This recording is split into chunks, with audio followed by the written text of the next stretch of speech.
wasaaradda diinta iyo awqaafta xukuumadda federaalk ee Soomaaliya ayaa sheegtay inay xal u raadinayso masaajidada ku yaala magaalada Muqdisho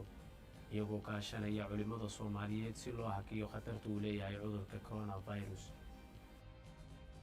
culimada Soomaaliyeed ayaa waxay ku baaqeen in loo laabto alle isla markaana bulshada Soomaaliyeed ay sameeyaan allabari si uu alle uga dulqaado cudurka dilaaga ee coronavirus. maamulka gobolka Shabeellada Dhexe ayaa sheegay in si ku meel gaar ahaan loo joojiyay qaar ka mid ah degmooyinka gobolkaasi hoos yimaado si dalxiis ah loo aadi jiray iyadoo laga cabsi qabo khatarta uu leeyahay cudurka coronavirus. akhbaaraadka dibaddana waxaa ka mid noqonaya China oo beenisay inay dabooleyso xaqiiqda ku aadan wararka cudurka coronavirus. intaasi waxay ahaayeen daawadayaal qodobadii warkeena kuwooda ugu door karoona habeennimadan telefishinka qaranka Soomaaliyeed idiin hayay imikana u diyaar garooba warkii oo dhammaystiran oo aan idiin akhriyo anigoo ah Cabbaas Maxamed Nuur.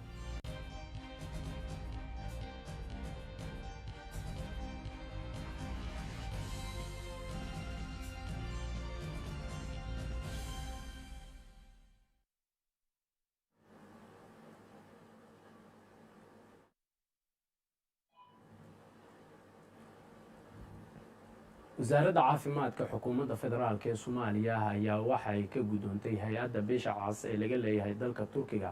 qalab loogu talagalay in laga gashaanto khatarta uu leeyahay cudurka coronavirus. diyaaradda siday qalabkan caafimaad ee ka soo kicitay magaalada waddanka Turkiga niraahday ayaa waxay soo gaartay magaalada Muqdisho sida uu warbaahinta qaranka ugu sheegay wasiir ku-xigeenka wasaaradda caafimaadka xukuumadda federaalk ee Soomaaliya oo la hadlay warbaahinta qaranka Maxamed Siciid isla markaana sharaxaya qalabkan iyo weliba faa'iidada uu leeyahay bulshada Soomaaliyeed. bismillaahir rahmaanir rahiim. maanta galabta waxaan soo gaaray deeq yar oo ku saabsan maxaan dhahay qalabkan lagula dagaalamo COVID-19 oo ay naga soo gaartay Bisha Cas ee Turkiya. run ahaantii dowladda iyo shacabka Soomaaliyeedba aad iyo aad ay ugu mahadcelinayaan saaxiibada iyo maxaan raacday walaalaha run ahaantii waqtiga ay Soomaaliya u baahan tahay ka caawinaya qalabka kan waana waxaan run ahaantii aan mar waliba ka filayno walaalaheena inay maxaan raacday qayb weyn ay ka qaataan wayna run ahaantii ku mahadsan yihiin. wata deeqda marka maxay ka koobneed oo inoo sheegi kartaa mudane wasiir? deeqdan waa deeq yar oo run ahaantii horudhacna ah oo ay ka koobnayd qalabkan loogu hortago cudurka ay bahda caafimaadku ay isticmaalaan oo aad sidaa la socotaan maxaa maaskayada iyo galaafyada iyo dharka la xirta iyo geedahan oo kayaalayaasha maxaan dhahdaa dhaqaatiirta xirtaan markii ay la dhaqmayaan bukaanka qaba viruskan COVID-19. wasiirka wasaaradda warfaafinta dhaqanka iyo dalxiiska xukuumadda federaalk ee Soomaaliya ana xildhibaan ka tirsan baarlamaanka federaalk ee Soomaaliya Maxamed Cabdi Xayir Maareeye wasiir ku-xigeenka wasaaradda xildhibaan Aadan Isaaq iyo weliba agaasimaha guud ee wasaaradda warfaafinta dhaqanka iyo dalxiiska ayaa waxay si wadajir ah uga tacsiyeeyeen geeridii galabta ku timid qoraagii ahna saxafi rugcadaaga oo muddo 50 sano in ka badan ka soo shaqeeyay wasaaradda warfaafinta dhaqanka iyo dalxiiska Saciid Cabdisalaan waxayna leeyihiin eheladii qaraabadii uu ka geeriyooday samir iimaan eebe inuu alla ka siiyo. wasaaradda diinta iyo awqaafta xukuumadda federaalk ee Soomaaliya ayaa waxay sheegtay inay ku raad joogto isla markaana ay raadinayso xal loogu talagalay in lagu xakameeyo khatarta ka imaanaya masaajidyada ku yaala magaalada Muqdisho iyagoo la kaashanaya culimada ay qusayso. wasiirka wasaaraddaasi waa wasiir ku-xigeenka wasaaradda diinta iyo awqaafta xukuumadda federaalk ee Soomaaliya xildhibaan Cusmaan Duubow oo marti ku ahaa barnaamijka kulanka toddobaadka ayaa waxa uu sheegay in wasaaraddiisu ay ku howlan tahay sida lagu yareyn karo khatarta uu leeyahay cudurka coronavirus. waxaan aad u rajaynaynaa ka wasaarad ahaan baaxadda ama talooyinka sida gaarka ahba mar kastaba aan u qabno ay tahay in aan rajaynayna insha allah in loo baahan yahay alla in la wada noqdo oo alla la kaalmaysto oo meel kastoo la joogaba culammada joogta inta ka dhow ay sida dardaaranka sheekaba hadda u laha ahayd in deriska iyo xaafadahaba iyo wax makastadaba in badan wax la gaarsiiyo in loo baahan yahay waxaan aad iyo aad anoo ka faa'iidaysanaya xilligaan u leeyahay masaajidada oo ka hadalkeeda in badan haddee waa in hadda aan kaga hadlayna wa ana almasaajida lilahi falaa tadcuu maca allah oo aan meel looga noqdo aan lahayn in haddana ay beryahan soo baxayeen murankan ka hor in dad isku qabanaya masaajid anigaa leh iyo aniga iga timid iyo aniga original u ahaa oo masaajidada qaarkoodna ay u xirmeen hadda waxaan ka hadlaynaa masaajid la xiraa ama maxaa la leeyahay cudur xaggiisa masaajida sababsada dada jira oo inuu dil gaaro oo dhibaato kala gaarto oo dhib hor leh ka soo baxo marka kuwaasna waxaan ku waaninaynaa oo talan naga ah in badan oo ka mid a inaanan ka gaabin doonin inta aan rabdaanka la gaarin inaan xal ka gaari doono haddii ila yidhaahdo oo ayna ahayn shaksi sheegan karaayo in masjid ilaahay loogu yabahay inuu milkiyad hadda u samaysto ama milkiyad ku raadi aysan noqon marka waxa aan leenahay waxay tahay waa waxyaalaha ugu yar oo ilaahay nooga caroonaya in gurigiisii la aado in daarihii dambe iyo wixii la qaban kara iyo wixii la baaba'san kara horaa laisugu baabiyey in maanta nin nolol raadinaya dhaqaale raadinaya inuu wax ka dayo nolol ka dayo masjid 30 sano lagu cibaadaysanayay inuu isaga tallaabo kale la yimaado marka waxaan rajaynaynaa insha allah annagoo kulleyba markasta allah xaggiisa dhowaanshiisa u leh iyo dardaaranka mas-uuliyiinta kala duwan mar kastaba ee aaladaha noo soo wada mariya madaxweyne iyo wasaara intiba fariimaha waxaan maleynayaa caafimaad kulleyba lasugu tegay inay macal culamada ay marayso meel doora tallaabada kale haddii aan la idmo oo haddii wax ziyaadaan la yirina intaa iyada waa adiicu llah wa adiicu rasuula walamra minkum ayay culamada laftigeeda ku gunaanadeen taa iyada waxay noqon doontaa in tallaabo la garan karo wasaaradda ay hore u qaadi doonto insha allah iyadoo markastaba kaashanayso culamada haddii ilaahay culammada soomaaliyeed ayaa waxay ku baaqeen in loo laabto alle bulshada soomaaliyeedna ka codsaday inay sameeyaan allabari si uu khatarta cudurka coronavirus uga dulqaado sheekh cabduqaadir suumo oo ka mid ah culammada soomaaliyeed ee ku dhaqan dalka oo warbaahinta qaranka la hadlay ayaa sheegay in xiliyadan oo kale ah loo baahan yahay in loo laabto alle si khatarta cudurkan uu nooga badbaadiyo mar uu la hadlayay warbaahinta qarankana waxaa hadaladiisii ka mid ahaa saa daraaddeed waxaa loo baahan yahay dadku inay horta dulmiga ka zulaan inay ilaah u laabtaan inay iscafiyaan inay issaamaxaan intaa ka bacdi inay sameeyaan takaaful ijtimaaci waxa la yidhahdo in dadku isu gargaaraan aqoonta loo gargaaro dadka baahan loo gargaaro dadka aan si waayeelada loo gargaaro maxaana yeelay sadaqadu cudurrada dhammaantood waa lagu dawa waxaa nabigu leeyahay alayhi salatu salaam daawuu marlaakum bisadaqati walqur'aan war kuwiina buka ku daaweeya sadaqada iyo qur'aanka kariimka ah ku daaweeya saa daraaddeed waxaa la rabaa dadka inay iskaanahasaan haddana waxaa kaloo soo baxday talooyin khaas ah oo la siinaayo maadaama cudurkan uu cudur faafo oo yahay walaalayaal cudurkan daawo lama hayee hala kala fogaado hala kala dhaqaaqo dhakhaatiirta taladeed hala qaato hala mintir hala isu jirsado meelaha lagu kulmo dee ha lahaayeen masaajidda dee ha lahaayeen maqaayadaha baararka suuqyada shawaaricda culimada kale ka soo saartay waxaanu dhahnay masaajidoo kaleeto kow qofka cudurkan qabo waxaa ka xaaraama ama iskaga shakisan inuu tago meelaha mujtamaco oo uu ku badan yahay sida masaajidda sida suuqyada sida iyadoo laga duulaya nabiga alayhi salatu salaam oo dhahay haddii daacuun oo beled ka dilaaco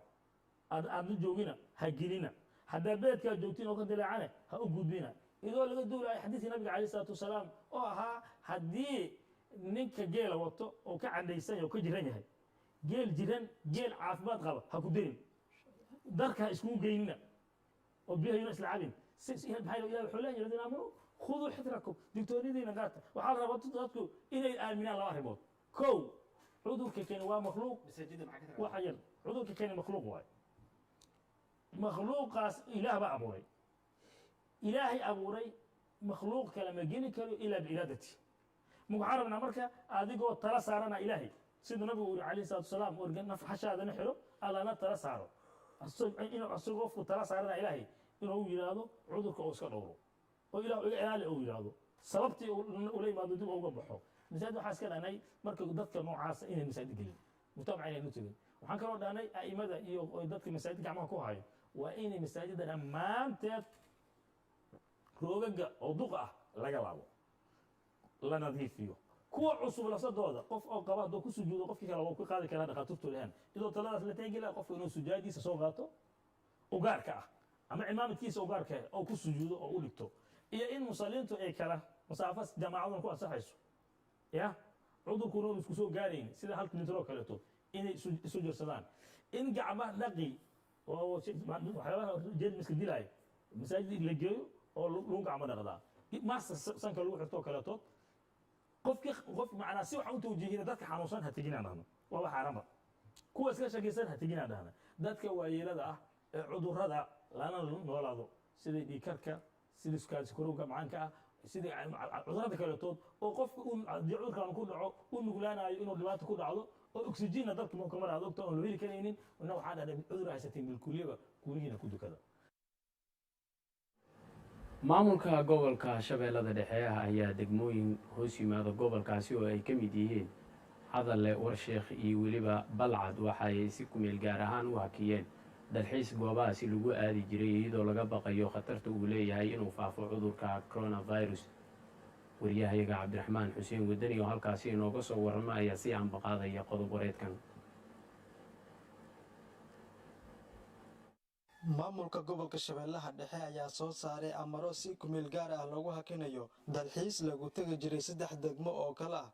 Warsheekh, Hadalle iyo Balcad iyadoona ujeedka hakinta dalxiisayaasha lagu sheegay inuu yahay ka hortagga cudurka faafa ee coronavirus. Afhayeenka maamulka gobolka shabeellaha dhexe Cabdinaasir Maxamuud Cali ayaa warbaahinta u akhriyay amaradan ka soo baxay maamulka gobolka shabeellaha dhexe. sida la socotaanba guud ahaan caalamka gaar ahaan dalka Soomaaliya ku suganahay maalmahan ku jira xaalad emergency ah oo la xiriirta cudurka coronavirus ama COVID-19 oo farbacan ku haya guud ahaan caalamka annagana Soomaali haddii aan nahay maalmahan aad loo saameeyay. waxaan rabnaa inaan maanta shacabka dowlad goboleedka Hirshabeelle gaar ahaan kuwa gobolka Shabeellaha Dhexe oo aan ku sugannahay inaan wargelino oo aan ogeysiino in maamulka gobolka Shabeellaha Dhexe uu la tacaalayo kana hortagayo asigoo kaashanaya hay'adihiisa caafimaadka waaxda caafimaadka ee gobolka iyo wasaaradda caafimaadka dowlad goboleedka Hirshabeelle iyo tan federaalka oo dhammaanteen mas'uul naga wada ah. waxaan rabaa inaan halkan ka soo gudbiyo war-saxaafadeed uu guddoomiyaha gobolka Shabeellaha Dhexe maanta uu soo saaray kuna socdo qaar ka tirsan degmooyinka gobolka Shabeellaha Dhexe oo runtii aan isleenahay waa inoo muhiim inaan fariinta gaarsiino. waxay ku socotaa fariintan ama shirkan jirahay guddoomiyaasha degmooyinka Hadalle, Warsheekh iyo Balcad waxaa la ogeysiiyey digreetadan ama war-saxaafadeedkan laamaha amniga gobolka Shabeellaha Dhexe. sidoo kale waxaa la ogeysiiyey wasaaradda caafimaadka dowlad goboleedka Hirshabeelle ujeedada wargelin. maamulka gobolka Shabeellaha Dhexe isagoo ambaqaadaya baaqyada ka soo baxaya wasaaradda caafimaadka dowladda federaalka Soomaaliya iyo tan dowlad goboleedka Hirshabeelle ayaa wuxuu go'aansaday qodobada soo socda si loo xaqiijiyo dadaalada ku aadan ka hortagga cudurka COVID-19. maamulka gobolka Shabeellaha Dhexe wuxuu farayaa in dadweynaha ay joojiyaan kulamada, shirarka, isu imaatinada iyo safarada lagama maarmaanka ah ee isugu kala gooshayaan gobolka Shabeellaha Dhexe ama gobolka Banaadir oo aan darisnahay. waxaa la farayaa dadka reer Shabeellaha Dhexe inay kuryahooda ku sugnaadaan Ilaahay subxaanahu wa tacaala aan baryaan kana taxadiraan wax walba oo caafimaadkooda halis ku ah. Ilaahay baa wax badbaadin kara. laga bilaabo maanta waxaa si ku meel gaar ah loo hakiyay dadkii usoo damaashaad tegi jiray degmooyinka xeebaha degmada Warsheekh, Hadalle. sidoo kale asigana waxaa la hakiyay dadkii usoo damaashaad tegi jiray ama usoo daawasho tegi jiray marbiyoodka degmada Balcad. si ku meel gaar ah loo hakiyay. waxaan rajaynaynaa haddii musiibadan Ilaahay subxaanahu wa tacaala ay naga saaray inaan dib u bilaaban doono damaashaadkii iyo dalxiiskii gobolka caan ku ahaa. laakiin si looga hortago faafidda cudurkan iyo magaalada Muqdisho oo farabacan ku hayo annagana aan xuduud la leenahay waxaan maamulku soo jeedinayaa in la hakiyo isu imaatinada iyo dalxiisyada noocaas oo kale ah. dowlad goboleedka Hirshabeelle ayaa kordhinaysa amarada iyo weliba digniinada ku aadan ka hortagga cudurka coronavirus iyadoona bulshada ku nool deegaanada Hirshabeelle lagu wacyigeliyo ka hortagga cudurka COVID-19. cabdiraxmaan xuseen cumar wadani warbaahinta qaranka soomaaliyeed jowhar. suuqyada magaalada xudur ee lagu iibiyo raashinka ayaa waxaa laga dareemayaa sare u kaca ku yimid qiimaha maciishada quutul daruuriga iyadoo bulshada halkaasi ku dhaqan ay walaac ka muujiyeen. maxamed xasan cabdiraxmaan haynoo si aanbaqaado qodoboreedkan. iyadoo dowladda Soomaaliya ku dhawaaqday in ganacsatada Soomaaliyeed ay hoos u dhigaan qiimaha maciishada quutul daruuriga, dowladda oo u danaynaysa bulshada Soomaaliyeed ee la daalaa-dhacaya saameynta uu ku yeeshay dalka cudurka coronavirus. ganacsatada magaalada Xudur ayaa kor u qaaday qiimaha maciishada quutul daruuriga, taasi oo saameyn ku yeelatay nolosha bulshada magaalada oo awalba ku jirtay go'doon ay geliyeen maleeshiyada al-shabaab ayadoon weli ka soo kaban abaarihii ku dhuftay gobolka. qaar ka mid ah bulshada magaalada Xudur ayaa ka hadlay dareenkooda ku aadan sare u kaca ku yimid maciishada, iyagoo ugu baaqay ganacsatada in ay wax ka bedelaan sare u kaca hareeyay maciishada maadaama ay nagu soo food leedahay bisha barakaysan ee Ramadaan. gobolka uu roog Xudur sihir barar uu horban aragna liyaabagna iyo hatu ku socdo taasna may sabab an ah cudurkan iyo ne walaan hadda la sheegay yani coronavirus kan la guraw iyo an sabab ah haafki bariis ee hordha 400 leyla gadaaya hadda 500 kun rooga magaaladana badhirin oo kala baabanin ku jara iyadoo saaseeto oo masaakin ah macnaha hadda yani masaakin hamaaladaani murmaal hayna roogayna ka shaqaysadaan iyo hadda wili taba yani la daala dhacayna ani un hadda hoogi una ka shaqaysadaan ba soo walan gadano yani raashin una nin afaaw yaan ku haysanna dadkii horta dan yartahay masaakinta hay siib andorinye maadaama uu noo jiditeen noo hirnaa hawada neen furnayd hawadii furnaydeen noo hiri aqabad ee duniyada fuur taasoo neenka waxaan cudurkan fayruska la sheegay dhibtaas ninkiingeeka kolley reer bakoolena ma sheegadaano dowladda federaalka Soomaaliya dowladda koonfur galbeed mayba ku codsadaane baahadan geeka oo gobolka bakool horta Xudur eedan liidati haddana cuduradan jara haddana go'doonka jarna xilli roobaad la ka jara rabalaankeena haniifood leh ilaahay may ku tuugan inta dowladda ay gargaarisa degdegay kaalinta koowaad Xudurha ka maraysaa daniga diyaaradda walbadan ku hayti gobolkan jidan furnaay malayn hirinay diyaaradii oo la reebay taas laan is warsada uma leeyahay magaalada adib ku dareemo korto kulay lanku magaalada ka dhaladii tan lama adatana jidka wali la adeegsaday fadiib rooba ku yeetan oraan roob ku diyaaradaas aan basadi jaran hata roobna ku diyaaran ma jarta ramadaanna dareera kulay ilaahay isirso yimir horaan haaf bariis $7 gadaani hata $20 deerahay magaalada waxa galaahay male horaan irkan infurnay diyaarahan ingalaas diyaarad walroodi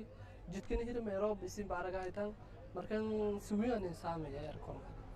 dabkan kuwi oo aad suubi wali ko horta walaayo wada qof gargaaran baahnay dhaawac haaday lan kala isidin jiridii haaday diyaaradii joorto dhabku ku wadanagad dadkii walaayo agada fadhi meel hamarsiyan male hil roobada la galay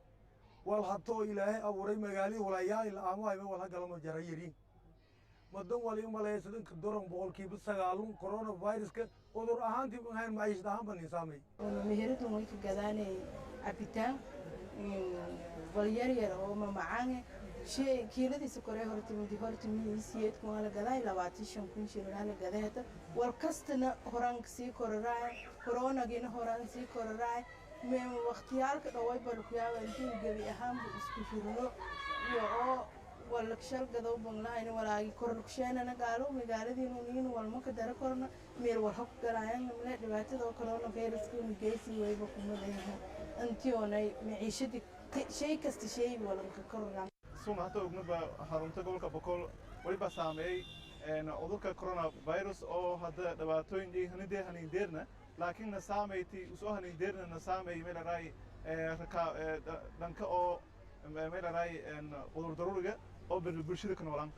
ganacsatada magaalada Xudur ayaan weydiiyay sababaha qiimaha maciishada kor ugu qaadeen waxayna sheegayaan in sicir barar uu ka jiro goboladii ganacsigooda ku tiirsanaa magaalada Balweyn alaabtii laga soo gaday fadhigeedii ayaa qaali ku noqotay wax walba waxa leeyahay qaali wax lagu daray cudurkan ayaa sababay waxa kaloo sababay roobabkan oo soo kordhay intaas baan u sabayn karnaa iyo dadkii oo maanta maartay dhaqaalihii oo hoos isaga dhacay qiimaha suuqa way buwaasadi hor horta kulan isku bedeli isbedelkana ma sheelay halo haduudagi dhan hirinyiino udurkan walaan dareera iyo nay dhabkan meedha ku qoyn horta jidkaan hirinaay halo horta jidkaan hirinaay waraan wal marmar leh gala waayan hatan jidkiibo meelay haduudaybo hirmeen hatan horleen jal hirmeen wal kasta way meeriyo roon kula ku qaalawe kiiro sokore la hatira hora may dhigadaay tumisiyad kun tumita ku yar dhigadaay hata labaati lama kun labaati saddex kun labaati shan kun dad ba shay labaati shan kun leey maamulka degmada Xudur ayaa bulshada ugu baaqay inay is caawiyaan maadaama lagu guda jiro xaalad adag marka maamulaha amrulba may badadka kubaarujiyaan ama ku wacyigeliyaan in lambalan ku siinayda uswaaciga mana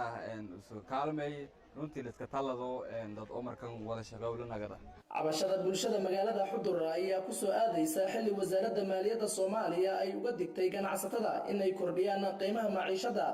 maadaama wadanka uu ku jiro xaalad degdeg ah oo la xiriirta ka hortagga cudurka coronavirus oo si weyn u saameeyay caalamka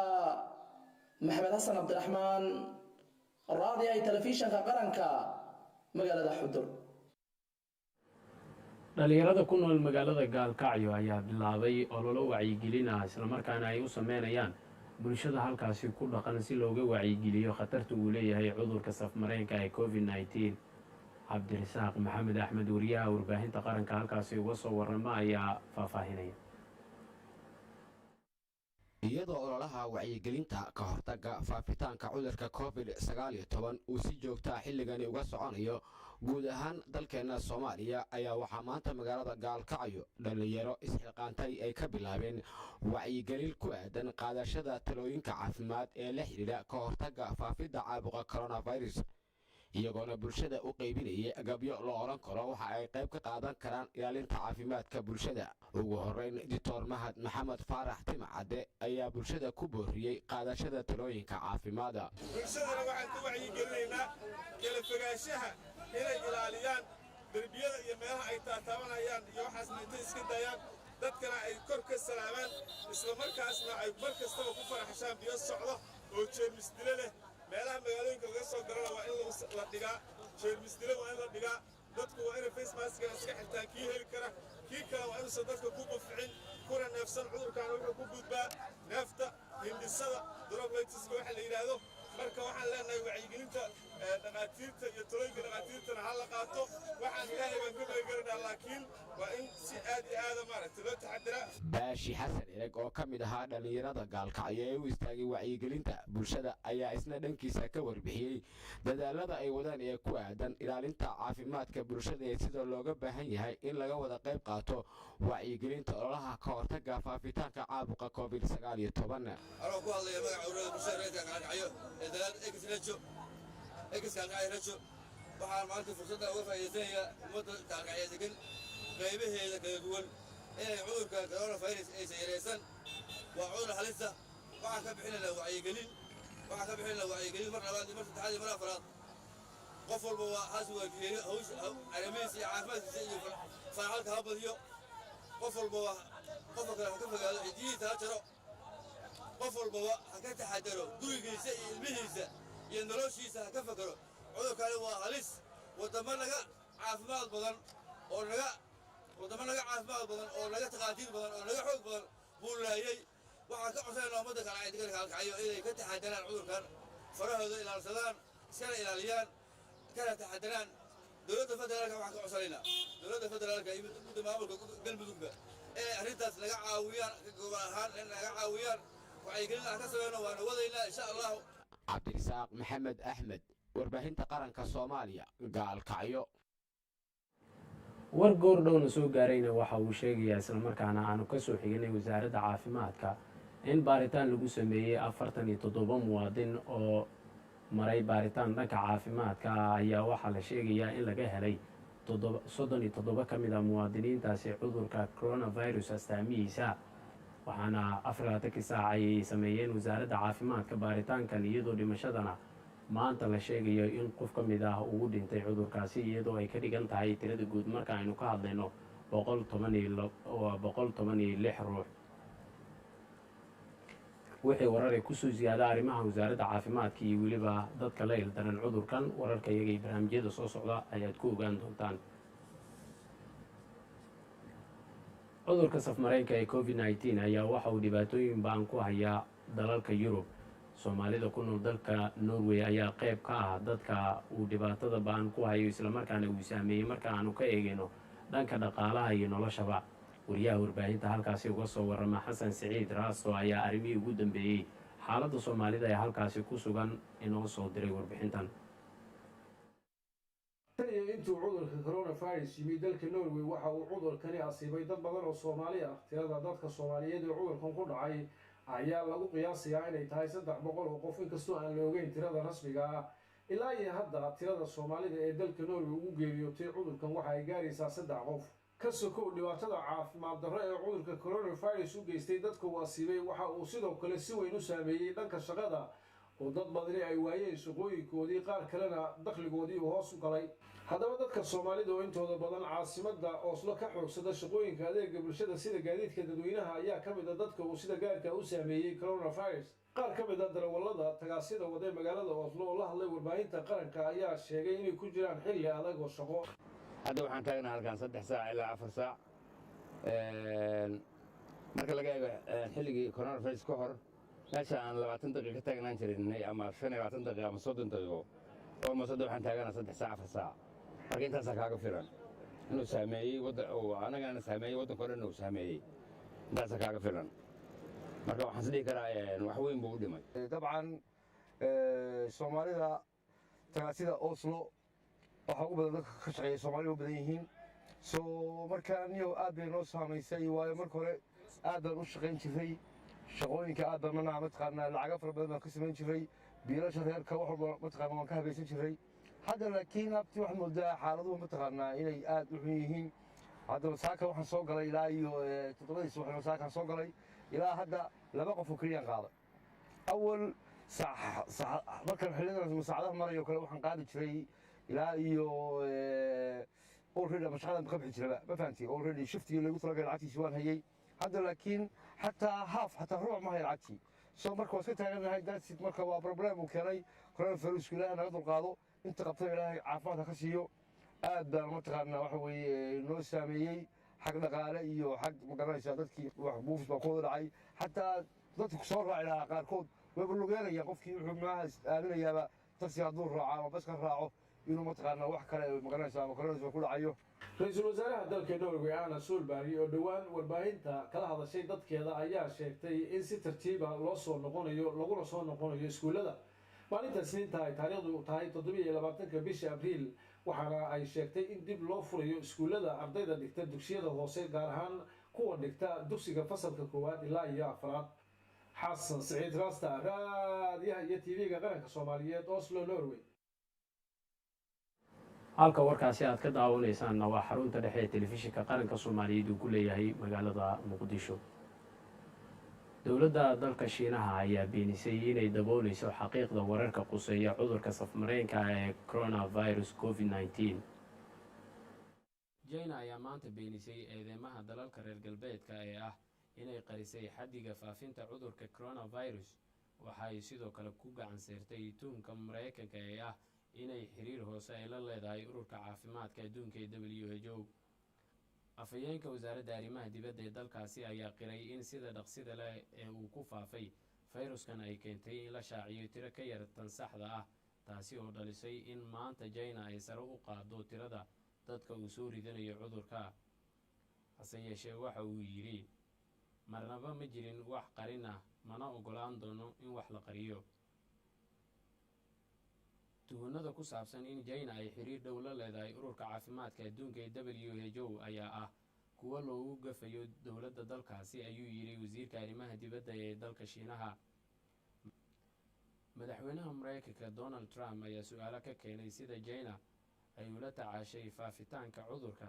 iyo inay daahfurnayd tan iyo markii cudurka uu ka soo shaacabaxay magaalada Wuhan sanadii tagtay.